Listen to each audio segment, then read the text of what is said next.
Severe struggles are hitting soybean farmers as the harvest season gets underway. Yeah, they've lost billions of dollars in sales already this year, and there's no end in sight for those losses at this point. Fox 9's Corin Hoggard looks at how this is impacting local farmers.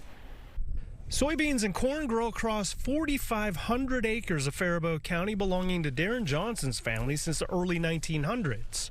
We've been around for quite some time. But the landscape keeps changing around this fourth generation farmer.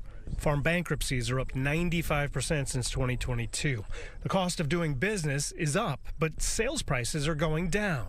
And those numbers don't look good and are not improving, particularly because of the soybeans and the trade war that continues to put pressure on those markets.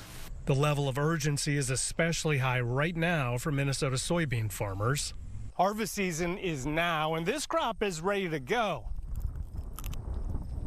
But trade wars are giving farmers a tough situation to swallow. They're right in the bullseye for tariff retaliation, and their biggest export market is now a black hole. Nothing's moving. Nothing's moving. China usually buys $12 to $13 billion worth of American soybeans every year, but they haven't bought any in months.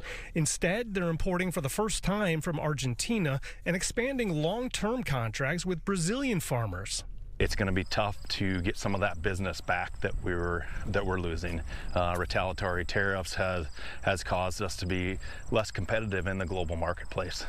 In the short term, most soybean farmers will harvest their crops and either sell them at a loss or pay to store them, or a little of both.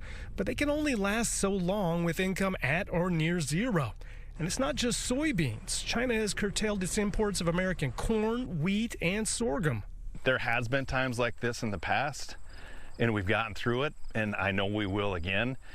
We just need to make sure that we are making trade deals and get them done in a timely fashion. The first Trump administration gave farmers a $28 billion bailout after a 2018 trade war, but some analysts say China was better prepared this time, so this battle could rearrange the global trade map. In Wells, Corin Hoggard, Fox 9. Well, today